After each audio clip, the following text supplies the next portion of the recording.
Hi, this is Mad Movie Mark with another Mad Movie Mark movie review, counting down my top 10 least favorite movies of all time or my top 10 most disappointing movies of all time. Either could work in this situation. We are at number 6 with the 2003 movie adaptation of Stephen King's book Dreamcatcher. So just to recap what I have done so far, number 10 was Across the Universe, number 9 was Team America World Police, number 8 was MASH, number 7 was Golden Compass, and now number 6 is Dreamcatcher. So like I said, this is the movie adaptation of the book with the same name, came out in 2003, has a pretty great cast. It stars Morgan Freeman as Colonel Abraham Curtis, Jason Lee as Beaver, Damian Lewis as Jonesy, Timothy Oliphant as Pete, Donnie Wahlberg as DUDDITS, and Jason Lee as Beaver doing his best Aaron Eckhart impersonation.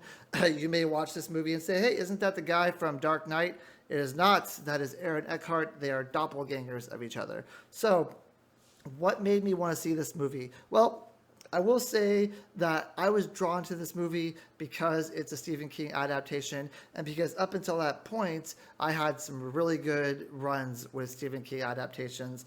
The Shining, Stand By Me, Green Mile, The Mist, Shawshank Redemption, Misery. Those are all home runs in my opinion. And this movie stars Morgan Freeman, who is also in The Shawshank Redemption. So I went into this movie thinking that this would just be another home run. I hadn't read the book. The book came out. This was the first book that he wrote after his horrific car accident where he almost died.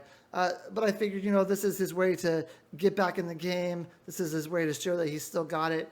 But I was severely disappointed. And actually, when I saw this movie in theaters back in 2003, I ended up walking out of the theater because I thought that it was just so terrible. I walked out probably about 45 minutes into the movie, which was before you even see Morgan Freeman at all. And he was top billed in this movie. So very disappointed.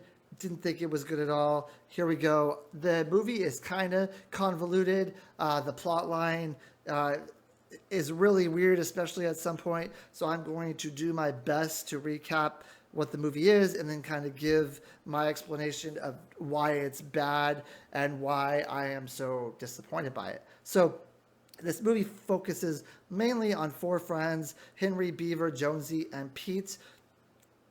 These 4 friends meet every year at a log cabin during the winter for a hunting trip. So we meet them as they're coming into the hunting trip. They're also talking about a 5th member of their group that they had when they were a child, named DUDDITS. So when they were younger, they were walking home from school, all 4 of them one day, and they ran into a kid who was also walking home from school. This is a person with a disability. I'm not exactly what sure disability it is, but he does have a disability. He's being picked on by a bunch of bullies who are trying to make him eat like a dog turd. So the 4 boys decide to stand up to these bullies, and they talk to them for maybe about 15 or 20 minutes and finally convince the bullies that this isn't the best thing to do right now. So the bullies walk off, and then DUDDITS is very excited that he has friends and that he was saved by these 4 boys. And he bestows upon these 4 boys superhuman powers, which he also has himself. So now the 4 boys have the power of reading minds. So they can read anyone's mind, including their own. And then at least one of them, Pete, has the ability to twirl his finger like this and find whatever he's thinking about in his head. Now in the movie, they give an example of a girl who's been missing. DUDDITS twirls his finger and he's able to locate where the girl is. Pete is bestowed the same power. When they're meeting in the woods, they're talking about DUDDITS, about how he's a great person, about how he can basically do anything. And they're kind of talking, to me, they're talking about him as if he's no longer with us, if he's passed away. And maybe part of this hunting trip every year is to get together to talk about him, to kind of reminisce about old days. And that's the feeling that I'm given in the beginning. So Jonesy and Beaver decide to stay in the cabin. Henry and Pete decide to go off and do some hunting. So Jonesy and Beaver, as they're staying in the cabin, they walk outside from some air, and they notice that there's a gentleman who is in some distress health-wise. He is laboring a lot. He doesn't seem to be able to stand very well. So they bring him in. They decide they're going to try to, get some help for him. And he ends up starting to have a lot of flatulence. He's burping. It's basically flatulence is coming out of both ends. So they decide, oh, well, maybe he can sleep it off. So they put him in bed. They hope that this will help him and that in the morning he'll be fine.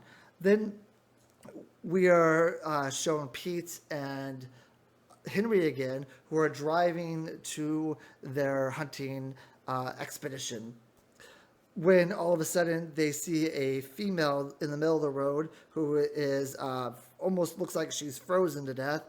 They veer wildly to miss her, crash the car, and when they get out, she's talking. So she's still alive. They decide they're going to try to find some help for her. Their car has crashed. So Henry is going to go off, search for the road, try to find someone on the road that can help them. Now, we go back to Jonesy and Beaver. This man has now moved from the bedroom to the bathroom. There is a large amount of blood trail into the bathroom. Jonesy and Beaver realize there's something wrong. They break down the door and they see that this man is possibly dead. He has blood everywhere. He falls over, so he is dead. But before he falls over, they hear a plop in the toilet as if he was able to, do his business before he died. So for some reason, they go over the toilet to take a look at what's going on. And there is an alien with some pretty mean choppers in the toilet. So Beaver jumps on the toilet. This alien is causing quite a ruckus trying to get out of there. Jonesy decides that he's going to go to a shed where there's tape so they can tape the toilet shut. But unfortunately, Beaver is very on edge at the moment. And the way he kind of calms his nerves is to chew on a toothpick, which he has dropped all of them on the floor, coincidentally. So he goes to pick up a toothpick on the floor, ends up getting off the toilet. The monster jumps out of the toilet and ends up killing him. Now, you would assume at this point that Jonesy, being able to read minds, would have read Beaver's mind throughout this whole process in order to kind of gauge what's going on. He does not do that. The superpowers seem to only happen when it's, when it's important to plot points and not when it's important to living, basically. So Jonesy runs back in. He's got the tape, but he noticed that Beaver is dead, and he turns around, and this gigantic alien is staring down at him. So he's in complete fear. The alien blows up, disintegrates into many particles, goes inside of Jonesy, and now the alien is basically inside of Jonesy. Jonesy will flip from alien to Jonesy throughout the movie, and when he's an alien, he basically has a British accent. Why? Who knows? So then we go back to Henry and Pete. Pete is with this lady who also has flatulence. But at this point, the camera shows that she's basically dead. She also has that trail of blood coming from her, which means she also had an alien come out of her rectum. Pete at the moment is just almost blacked out drunk. He doesn't realize this. He doesn't realize that she's dead. And the monster ends up latching on to Pete and maiming him pretty badly. Pete is basically dying, and then he sees in the distance the new alien version of Jonesy is on a snowmobile. He doesn't realize he's an alien, but he's on a snowmobile. He flags Jonesy down. Jonesy asks him how he can get to the freeway. Because his plan basically is to get to a water treatment facility where he can let go of his little aliens into the water supply and basically poison the town. So basically, someone is going to poison the water hole. Toy Story 4 told this years before. So, I mean, if you just watch Toy Story, you would understand what this guy's doing. He's going to poison the water hole. So Pete realizes at some point that Jonesy is not who he appears to be. and Jonesy, the alien version of Jonesy, kills Pete. So now we just have Henry and Beaver left. Henry ends up getting himself so Morgan Freeman comes into this movie around 55 minutes. He is the leader of a military squad who's trying to eradicate these aliens. They've known about the aliens for some time. They're trying to keep it a secret from the population. And Morgan Freeman is basically hell-bent on destroying these aliens. He has his group of merry men are called the Blue Boys. Maybe because the Blue Man Group is copyrighted. I don't know. But so his whole plot line in this movie is basically something you could take out of the movie, throw it in the trash, and the movie would still work. It's filler. It's really sad that Morgan Freeman, the caliber of actor that he is, the fact that he was in The Shawshank Redemption, which is such a widely renowned movie, a Stephen King adaptation, that they give him a role in this movie that he's good at, but the whole plot line of his military unit is something that's not needed. So Henry ends up getting himself saved by the military units, and he convinces Morgan Freeman's second in command that there's an alien on the loose, that the alien is going to try to kill everyone. So he convinces this guy to take him on a hot pursuit to the alien. A couple things happen at this point in the movie that are important. First of all, they go back to the town where DUDDITS lives, Henry and the second in command military guy. And apparently DUDDITS is still alive, but he's dying of lymphoma, which is weird. So, I mean, just to get off on a tangent real quick, if they love DUDDITS so much, basically DUDDITS is their hero. He's a really great guy. They do nothing but praise him. Why have they just like ghosted him for the past 30 years? They even say that they haven't seen DUDDITS in like decades. So what happened here? They meet every year on a camping trip every 4 years. They talk about DUDDITS. They're obviously thinking about DUDDITS.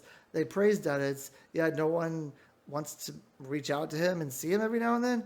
Anyway, DUDDITS is super excited that people have come to see him. He realizes what's going on, and he goes to try to help kill Mr. Gray. So, Jonesy is possessed by the alien. He's trying to get to the water supply. Henry is trying to get to Jonesy. Just really, I don't know. It's a really weird movie. Eventually, they all get to the water supply area. Morgan Freeman dies, but like I said, what doesn't really matter. When they get to the water treatment facility, DUDDITS ends up fighting Mr. Gray, and you learn that DUDDITS is an alien, and then Mr. Gray and DUDDITS kind of explode, and they're both gone. And then roll credits. That's the whole movie. I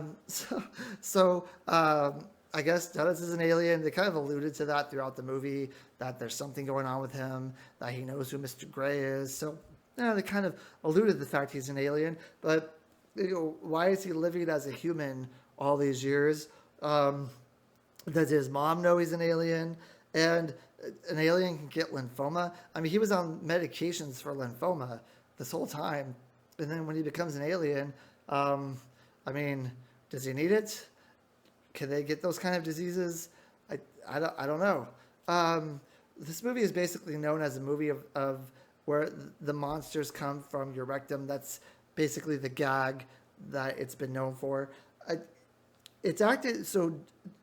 Jonesy in this movie is actually pretty good at acting. When he switches from British Jonesy to regular Jonesy, it's actually pretty cool. He does a really good job of the transition. I believe he is regularly British, so when he switches from British to American, not everyone can do that as well as he does. A lot of people try to have a British accent where they're American. It doesn't always come off as well, but I think if you're British and you try to have an American accent, it almost seems like it would be harder for me, but I don't know. But he does a really good job as kind of the over-the-top, crazy type of bad guy in this movie. It's almost like they just kind of gave him the reins and said, here you go, like, just do whatever you want with this. Try to be as crazy as you can. And he did it. He did a pretty good job. Beaver in this movie he has a lot of catchphrases that don't really go anywhere. Basically, his entire plot line and his entire being is catchphrases. And then you have Pete. Pete is he's drunk a lot of the time, so he's fine as a drunk. He plays a pretty good drunk. And then Beaver, who I don't know. Beaver is a really weird character, actually. As I'm just remembering, he sings in the song. Uh,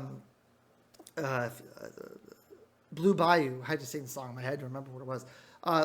There's a lot of scenes with him singing the song Blue Bayou, and there is even something they introduced into this movie where it's like a memory house where you house memories in your brain, and then if you want to remember new things, you have to delete old stuff. So he's talking about a time where he wanted to remember something, and he had to delete like old music that he used to remember, so he's just throwing it in the fire. And they ask him, well, did you delete Blue Bayou?